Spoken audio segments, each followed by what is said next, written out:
Thank you. I want to start off by saying two things.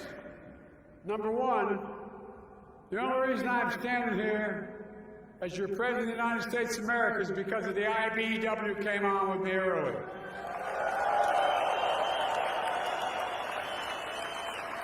And secondly, is Delaware in the house? Anybody from Delaware?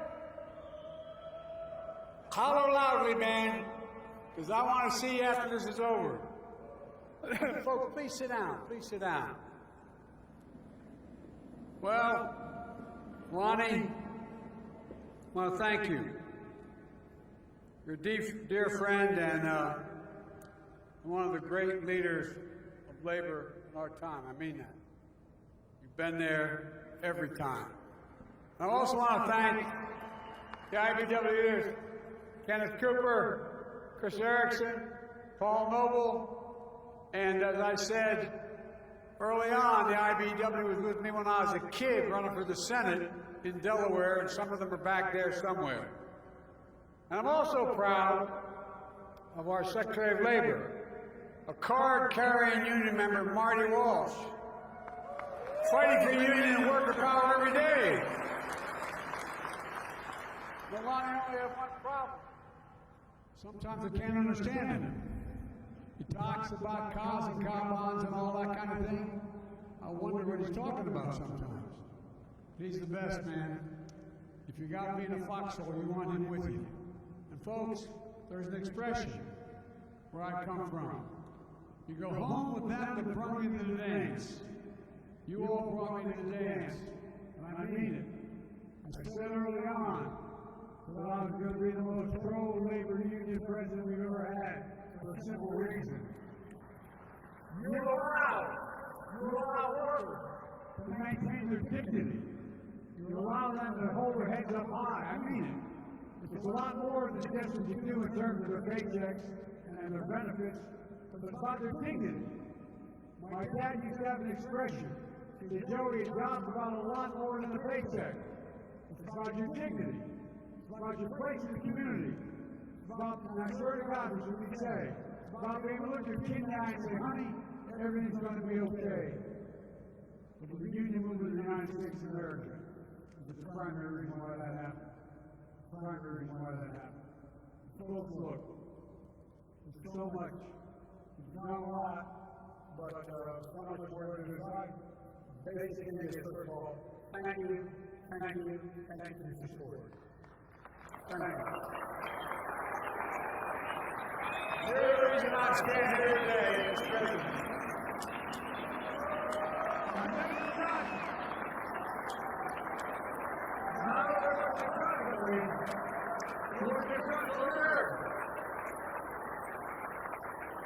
I've said it before, I repeat it again. When I spoke to you about a year ago, you literally built this country. Every investment banker in America would go on strike. Not a whole hell of a lot would happen. But guess what? We all went on strike nationwide. The country shut down. Shut down.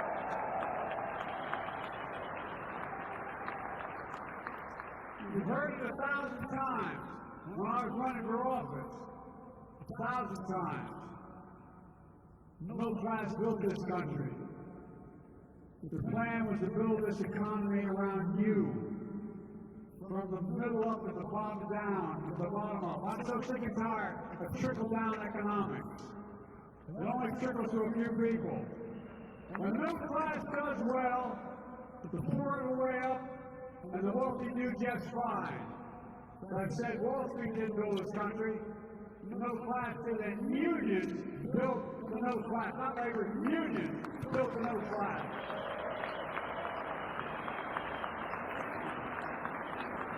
That's a fact. That's a fact. And we're there goes. We're seeing the strongest job creation in modern times.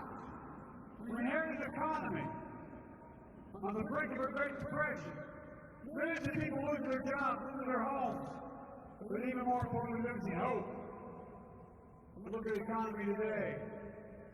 8.3 million jobs in my first 15 months in office, a record. The unemployment rate now stands at 3.6%. The fastest decline in unemployment at the start of any president's term on record. Jobs and companies are coming home again. We're making Buy America a reality, not just a slogan.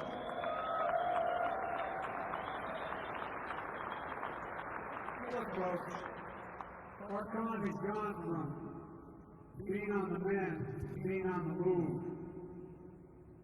No, it started with my American Rescue Plan. Because of it, we had the best year of state and local job growth in 20 years. We gave governors, great governors like the one in this state, we gave them a whole lot of money. We added back 460,000 jobs. Critical state and local workers, educators, firefighters, police officers.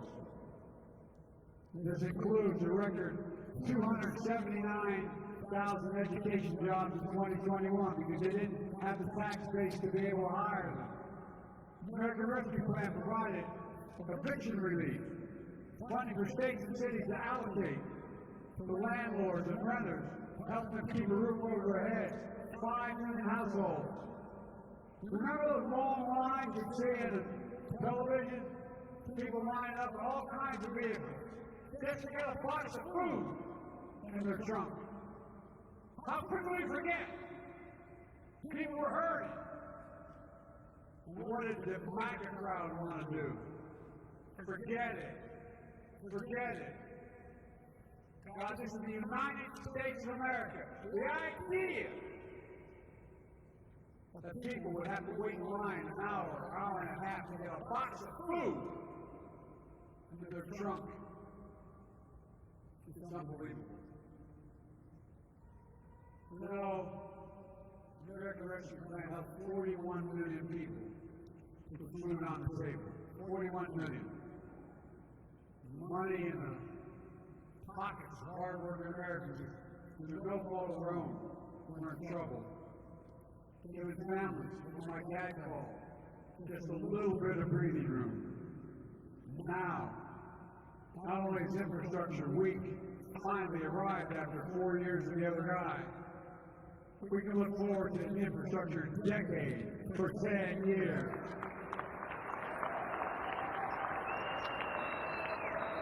It's a fact. I know you're all over the country. And the projects are coming to you. Not just for years in the next decade. 10 years. Here in Illinois alone, there are over 6,000 miles of highway, 2,300 bridges in poor condition. This year alone, Illinois will receive $1.9 billion in highway funding for roads and bridges, $297 million dedicated to funding for bridges that are in disrepair. You know, I was going to Pittsburgh a couple months ago. I like Pittsburgh, man. Well, I was going to Pittsburgh a couple months ago to speak. And as I got there, a bridge going over a culvert looked like about 200 yards long. And then about at the top, probably 120 feet to a little creek below. Totally collapsed. Totally collapsed. Thank God. One of the only things that the COVID crisis did was the kids weren't in school, otherwise there'd be hundreds of kids in school buses going across there at the time. This is the United States of America. The idea we have bridges that are collapsing or about to. I really mean it. It just drives me crazy. Think about it. Folks, look. Mayor likes to talk about how Chicago has lead service pipes, more lead service pipes in drinking water than any other city in America, affecting nearly 400,000 Chicago homes. And guess what? That lead causes brain damage, particularly to kids, in those pipes. Laws will fix that, because every American deserves to be able to turn on a spigot and drink clean water. Nationwide, 10 million homes. Because of the bipartisan infrastructure law, we announced nearly $3 billion to modernize more than 300 airports across all 50 states just like this year. The Chicago airports are going to receive this year nearly $100 million that can be used to improve runways, taxiways, terminals. You know, some of you may remember from New York City, when I was vice president, I landed there to meet with a group of tremendous people at a union convention. And I got out in LaGuardia. And when I was in there, I walked into the terminal. And there was a sign, one of the escalators wasn't working. It's not true. I looked up the escalator and said, "Will be fixed in 1 month." From the finest city in all of America. And they have signs saying it's going to take a month to fix an escalator. So I made a comment about that at a reunion I spoke to, and the group I spoke with. And it made it mixed the news, lied and criticized. Here's what I said. I said, if I took you to an airport, blindfolded you, put you in an airport in Beijing, and then one in New York, and I said to you, where are you? Beijing or New York? You would have thought the Beijing airport was the American airport, knowing that. Not a joke. And guess what? When I went back to get an Air Force Two, and I'm standing there and I get out of the vehicle, and I'm on the runway, and then there's 9 guys and 2 women with the yellow, ribbons on there and work in the airport. And I thought, oh God, I'm not going to get up on the train, up on the plane. You know what they said? Thank you. Thank you, thank you, thank you. And guess what? They made up. That's almost $1 million in the airport. And that worked. This is the United States of America. We used to have the finest infrastructure in the world. We were rated number 1 in the world. We're now rated number 14. The United States of America. Why? I would argue because of the greed of the folks at the top. And I want to get things done. Folks, look, we've announced $5 billion, including $615 billion this year alone, so the IBW can get to work building the national network of 500,000 charging stations all across America. And guess what? This guy here is part of the reason. Not a joke. He won't remember this, but I met with all the heads of the CEOs of major car companies. And you may remember General Motors back then when I first got elected was suing California because they said they had a higher standard for emissions than other states and they couldn't have a local standard higher than the federal standard. And so I talked to Mary Barry. And about 2 weeks later, she called me and said, we're dropping our suit. We're dropping our suit. And I listened, he said, we're going to go all electric by 2035. Guess what? 500,000 charging stations are going to have to be built as we build these things.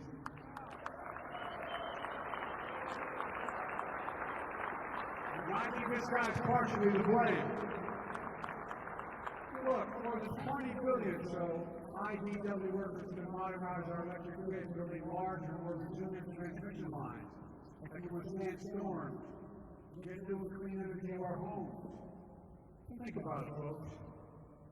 Who the hell would you crazy guys climb up poles in the middle of a storm to try to replace the generator? No, I'm serious.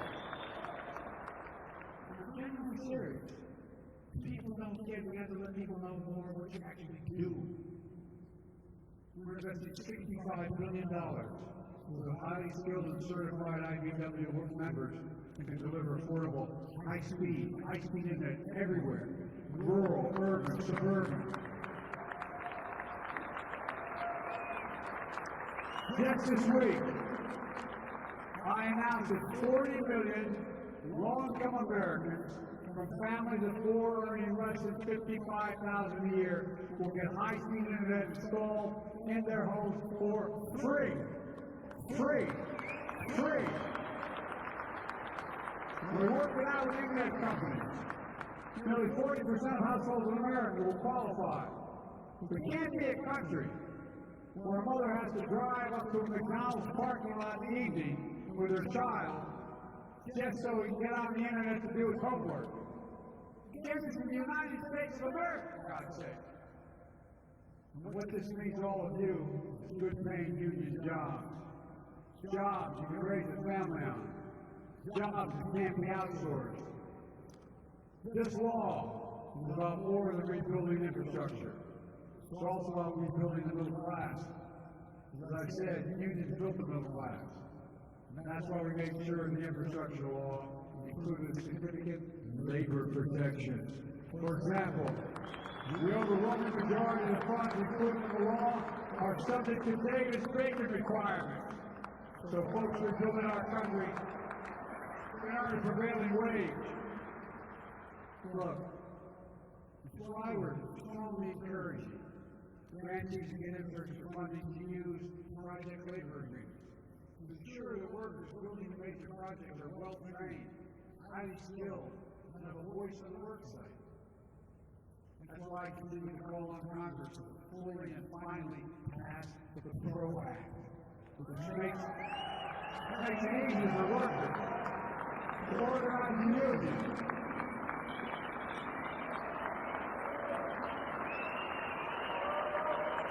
You know,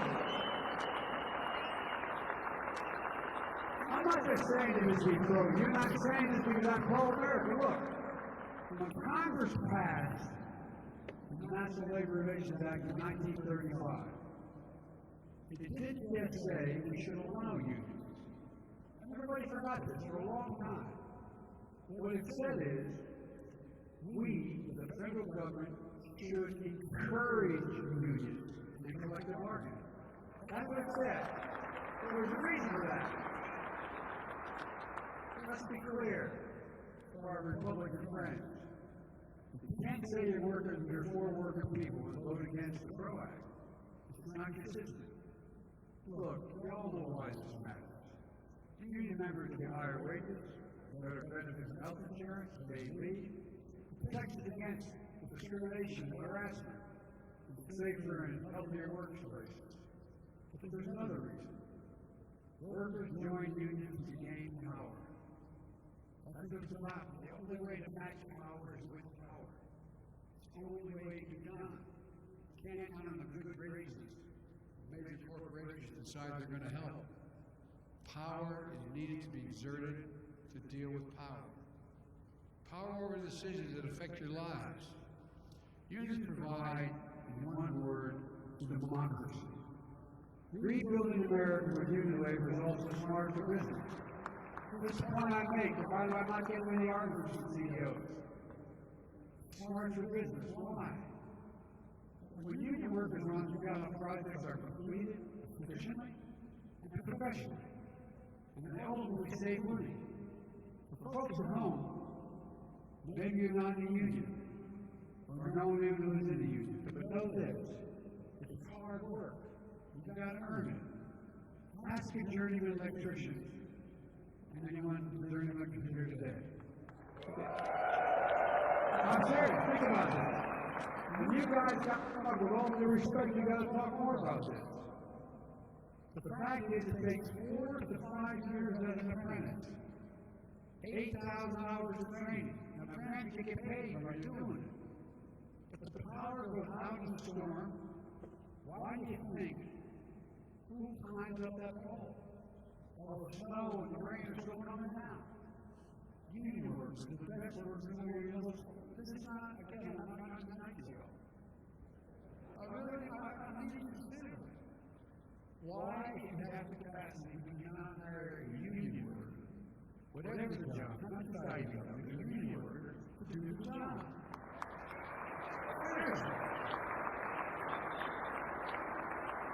We all talk about you go to college for 4 years. Well, guess what? And when you got to be an apprentice, it takes 5 years to get your apprentice to go through the program. You get to help engineer working like hell. That's why you're the most qualified people in the world. Not just here in the world. We're beginning to see the effects of unions and the impact on everything from what you see going on in Ukraine right now. Our stuff isn't falling apart. Theirs is. Theirs is. No, I'm serious. For folks,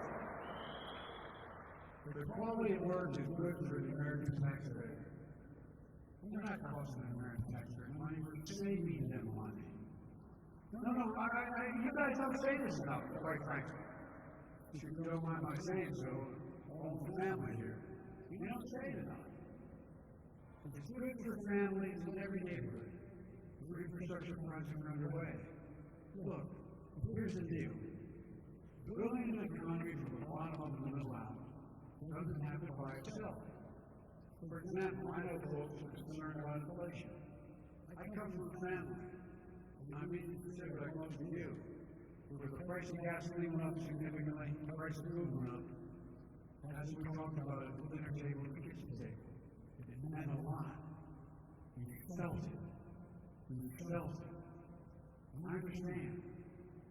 That's why I've got a plan to lower the cost of everyday things that make most people who work to have, who need.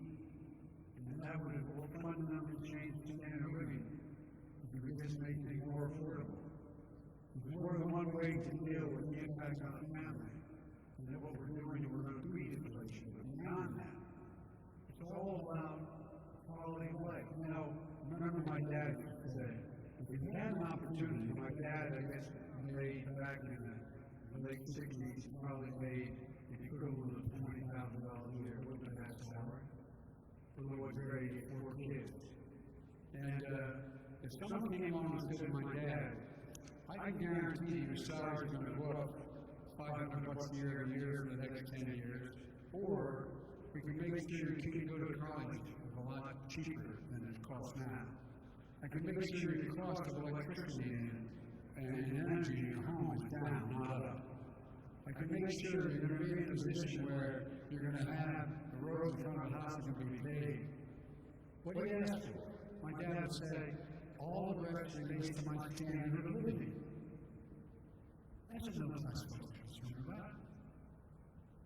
And not being embarrassed in front of the kids when they can't do something that they know they should be able to do for it. I really mean it. Again, it's back to the word that's probably overused in my house. As my grandfather would say, maybe it's the Irish, the word dignity. It's simple dignity. And so there's so many things we can do that don't do anything other than make the country better, don't cost taxpayers more money. If we just decide to be fair, and everybody begin to pay their fair share. Look, folks, you know, example my plan would be let Medicare negotiate the price of prescription drugs, like the Department of Veterans Affairs does. We say to the companies, the drug companies, we're only going to pay X number of dollars for the following thing. If you don't want to do that, we're not going to buy any of your drugs. Well, since you've got thousands of people and you're talking millions of people, they say, okay. But here's the deal, going back to this idea, is to make sure we have basic dignity. You know, putting a cap on the price of insulin. Many of you have children, maybe some of you have type 2 diabetes. People with type 2 diabetes need their insulin shots. Need it. It's not like an option. Not like an option. And guess what? It costs the drug company $10. Remember? $10 to make that insulin. And counting in all the research and development they did to get to that point. Yet you know what the average cost of insulin for a month for type 2 diabetic is? There's 200,000 kids out there who have type 2 diabetes. The average cost is $640 a month.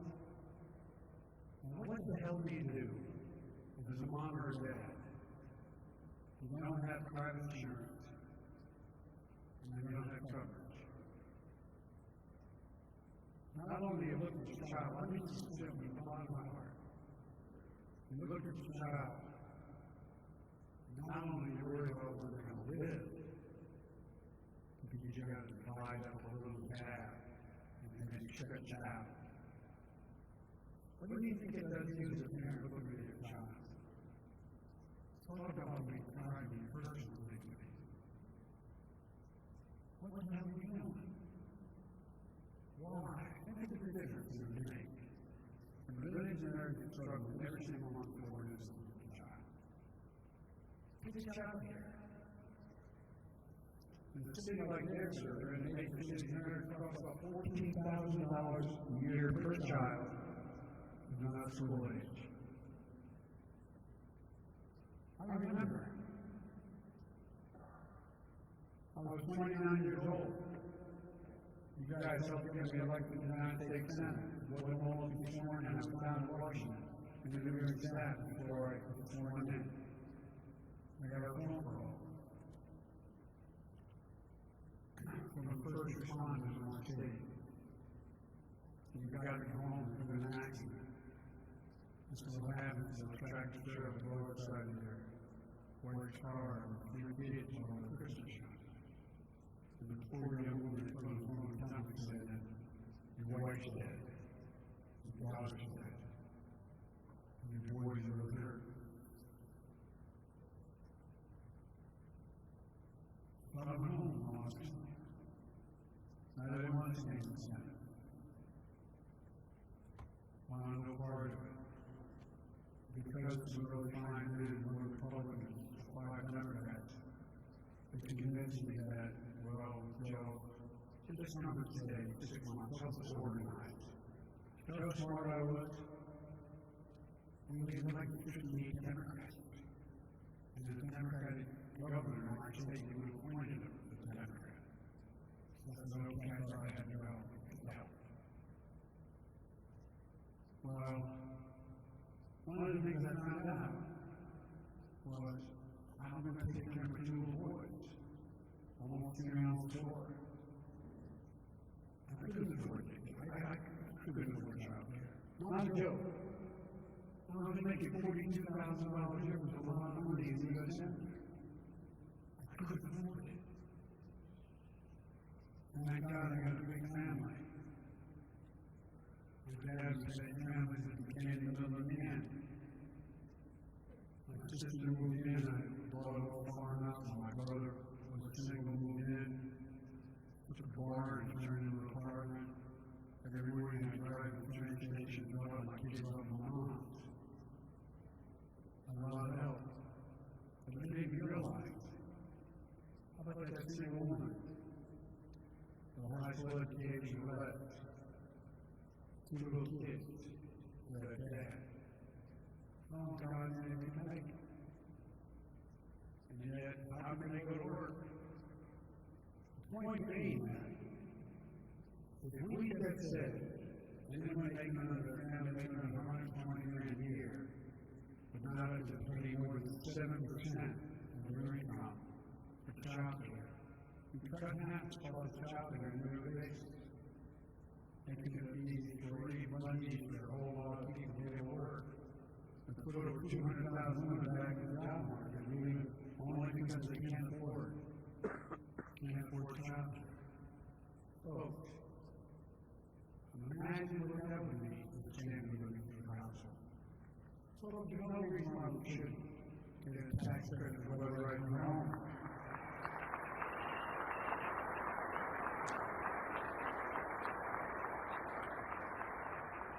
Make it more efficient to buy electric vehicles.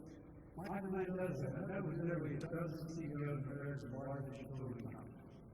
Literally a dozen KC. They confirmed that we passed an investment allowing families, because if they weatherize their homes to write off the tax credit, we will immediately lower the bills of the families by average $500 a year.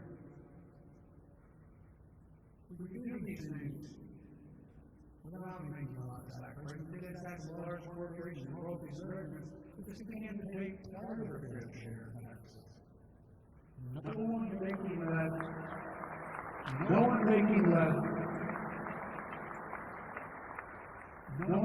under $400,000 a year, I promise you will pay an additional penny in federal tax.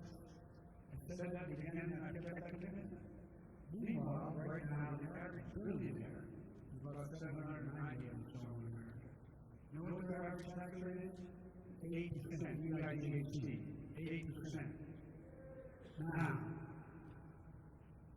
the federal taxes, for most of you, are like paying 2 to 3 times that much.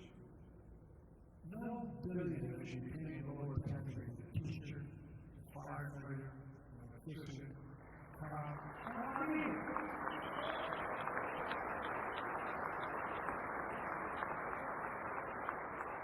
And they should be paying 90% either. You just move the tax rate back to 39%. We may have enough money to pay for all of these things. For them. People making tens of millions of dollars. This is not fairness. It's not dignity. It's about fiscal responsibility. Our Republican colleagues say you go against public work class, middle class people, and they say that's why we have inflation. They're dead wrong. Under my predecessor, the great Nike champion, the deficit increased every single year he was president. The first year of my presidency, the first year, I reduced the deficit, literally reduced the deficit by $350 billion. First year.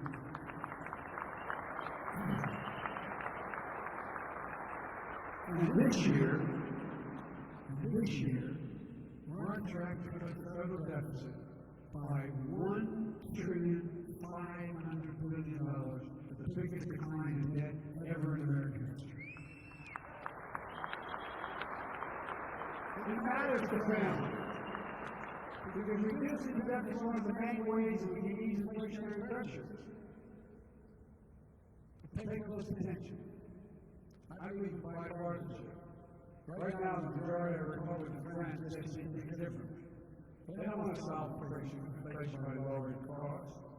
They don't want to solve it by raising taxes and lowering your income. And I think I'm making this up. If I just see the actual document, I think you're probably making it up.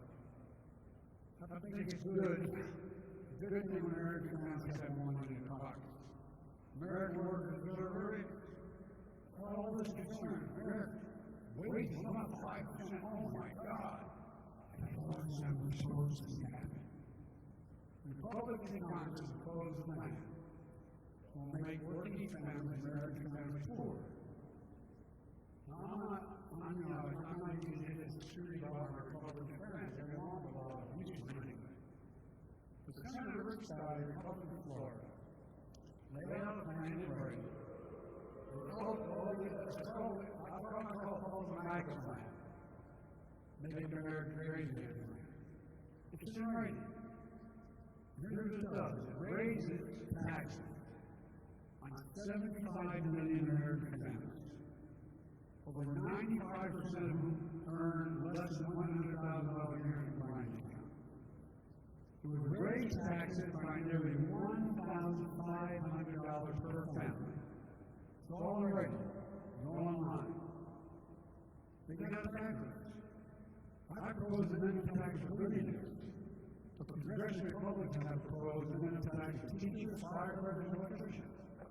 And all on this, 55 of the Fortune 500 companies in 2020, 55 of them paid zero in federal taxes and making $40 billion.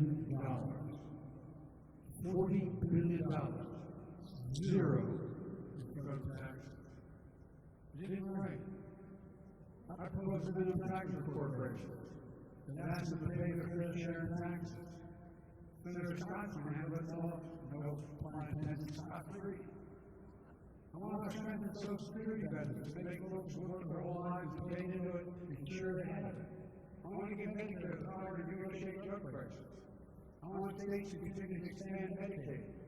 And the ultra-moderate Republicans control the puts it does. It puts Social Security, Medicare, this is the Republican plan, no one out there. And Medicaid on the chunky block every 5 years. This is how it works. Their plan explicitly states that every 5 years it will require a vote on whether or not to continue these programs. The Republicans in Congress want to put Medicare's very existence up for a vote every 5 years. Same with Social Security and Medicaid. Now, we really ask yourself, how will we speak about knowing that every 5 years, everything you're paying into may not be there? Not if this is serious. The migrant Republicans are going to vote on whether you'll have Social Security, Medicare, or Medicaid, and what amount you get. Every 5 years is reconsidered. Now, I really don't like it. I love Social Security totally out of business. But what do you think they're likely to do if this is passed? I've been in Congress a long time. I'm pretty good at what I did in Congress. I guarantee you that every 5 years, they'll have to hold hostages to get it away and say, if in fact you don't vote for this particular thing, we're going to cut Social Security, we're going to cut Medicaid, we're going to cut whatever. You have to renegotiate Social Security every 5 years. I think this is in writing. Look it up.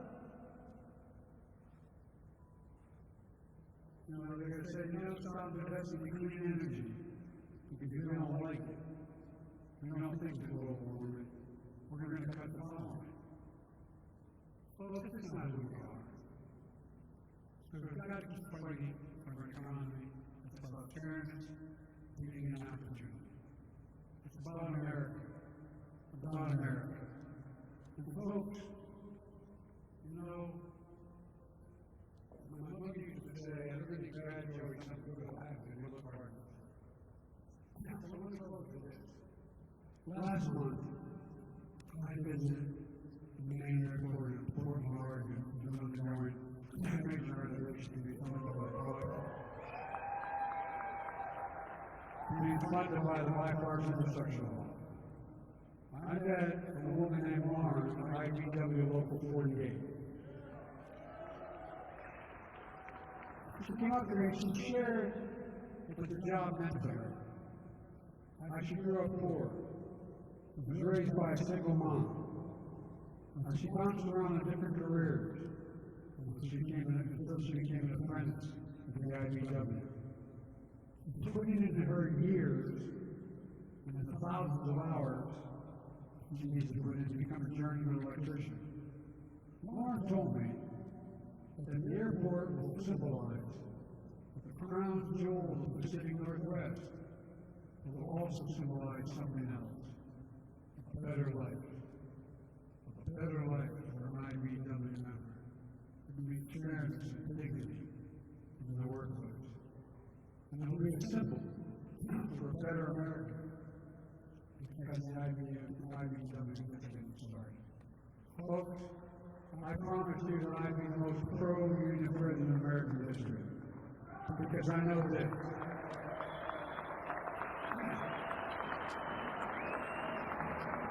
And crisis America always counts on you.